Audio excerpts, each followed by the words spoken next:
Israel ಪ್ರಧಾನಿ Benjamin Netanyahu ಮೇಲೆ ಬಂಧನದ ವಾರೆಂಟ್.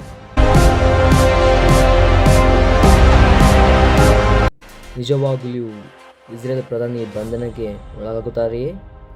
ಸ್ನೇಹಿತರೆ ನಮಸ್ಕಾರ. ಸ್ನೇಹಿತರೆ, ಇಸ್ರೇಲ್ ಪ್ರಧಾನಿ ಬೆಂಜಮಿನ್ ನೆತನ್ಯಾಹು ಮೇಲೆ ಬಂಧನದ ವಾರೆಂಟನ್ನು ICC ಅಂದರೆ ಇಂಟರ್ನ್ಯಾಷನಲ್ ಕ್ರಿಮಿನಲ್ ಕೋರ್ಟ್ ಒಂದು ವಾರೆಂಟನ್ನು ಜಾರಿ ಮಾಡಿದೆ. ಇದರ ಪ್ರಕಾರ ಇಸ್ರೇಲ್ ಪ್ರಧಾನಿಯನ್ನು ಅವರ ಆಡಳಿತಕ್ಕೆ ಅಂದರೆ ICC ಕೋರ್ಟ್ ಅಂಡರಲ್ಲಿ ಯಾವ ದೇಶ ಬರ್ತಾವೋ ಆ ಆಡಳಿತದಲ್ಲಿ ಬಂಧನಗೊಳಿಸಬಹುದು ಎಂದು ಹೇಳಲಾಗಿದೆ. ಆದರೆ ಇದು ಕಷ್ಟ ಅಸಾಧ್ಯ ಎಂದು ಹೇಳ್ಬೋದು.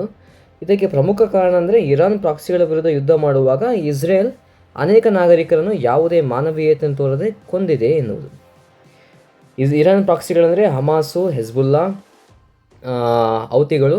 ಈ ಪ್ರಾಕ್ಸಿಗಳ ವಿರುದ್ಧ ಅಂದರೆ ಇರಾನ್ ವಹಿಸಿಕೊಂಡು ಮಾಡ್ತಿರುವಂಥ ಈ ಉಗ್ರ ಗುಂಪುಗಳು ವಿರುದ್ಧ ದಾಳಿ ಮಾಡುವಾಗ ಇಸ್ರೇಲು ಯಾವುದೇ ಮಾನವೀಯತೆಯನ್ನು ತೋರದೆ ಅಲ್ಲಿನ ಅಂದರೆ ಆ ಸುತ್ತಮುತ್ತಲಿನ ಜನರನ್ನು ಅಂದರೆ ಶತ್ರು ದೇಶದ ಜನರನ್ನು ಮಾನವೀಯತೆಯನ್ನು ತೋರದೆ ಕೊಂದಿದೆ ಎನ್ನುವುದು.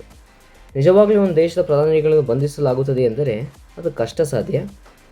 ಆದರೂ ಈ ಅಂತಾರಾಷ್ಟ್ರೀಯ ನ್ಯಾಯಾಲಯವು ಒಂದು ಬಂಧನದ ವಾರೆಂಟನ್ನು ಜಾರಿಗೊಳಿಸಿದೆ. ಸ್ನೇಹಿತರೆ, ಇಲ್ಲಿ ಒಂದು ದೇಶ ತನ್ನ ಉಳಿವಿಗೋಸ್ಕರ ತನ್ನ ಸುತ್ತಲೂ ಒರೆದಿರುವಂತಹ ಶತ್ರು ರಾಷ್ಟ್ರವನ್ನು ಮುಟ್ಟಿ ನೋಡಿಕೊಳ್ಳುವಷ್ಟು ತನ್ನ ಆ ಒಂದು ಪ್ರತಿಭಟನೆಯನ್ನು ತೋರಿಸಿದೆ.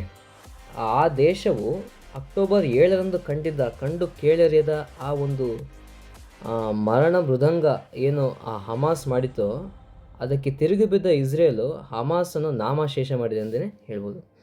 ಈಗ ನೋಡಿದರೆ ಆ ಗಾಜಾ ಪಟ್ಟಿ ನೋಡಿದರೆ ಅಲ್ಲಿ ಮುಂಚೆ ಆ ಊರು ಇತ್ತೆ ಎಂಬುದನ್ನು ಯೋಚಿಸುವಷ್ಟು ಇಸ್ರೇಲ್ ತನ್ನ ಪ್ರತಿಭಟನೆಯನ್ನು ತೋರಿಸಿದೆ.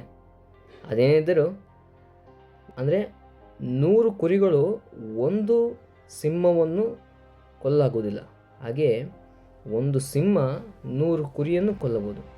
ಹಾಗೆ ಹೇಳುವ ಹಾಗೆ ಇಸ್ರೇಲ್ ಒನ್ ಆ್ಯಂಡ್ ಆರ್ಮಿ ಅಂತೆ ತನ್ನ ಉಳಿವಿಗೋಸ್ಕರ ಸುತ್ತ ಎಲ್ಲ ಶತ್ರು ರಾಷ್ಟ್ರಗಳನ್ನು ಸರಿಯಾಗಿ ಪ್ರತಿಭಟಿಸಿದೆ. ಇದಲ್ಲದೆ ಅಕ್ಟೋಬರ್ 7ರಂದು ವಿನಾಕಾರಣ ಯಾವುದೇ ಥರದ ಕಾರಣವಿಲ್ಲದೆ ಆ ಒಂದು ಹಮಾಸ್ ಎಂಬ ರಕ್ತ ಪಿಕಾಸು ಆ ಗುಂಪು ಇಸ್ರೇಲ್ ಜನರನ್ನು ಕೊಂದಿತು.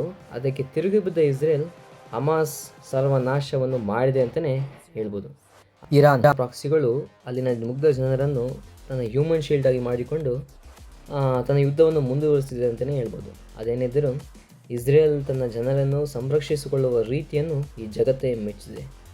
ಸ್ನೇಹಿತರೆ, ನಮ್ಮ ಈ ಒಂದು ಪ್ರಯತ್ನಕ್ಕೆ ಇಷ್ಟವಾದಲ್ಲಿ ದಯಮಾಡಿ ಸಬ್ಸ್ಕ್ರೈಬ್ ಮಾಡಿ, ಶೇರ್ ಮಾಡಿ, ಲೈಕ್ ಮಾಡಿ. ಧನ್ಯವಾದಗಳು.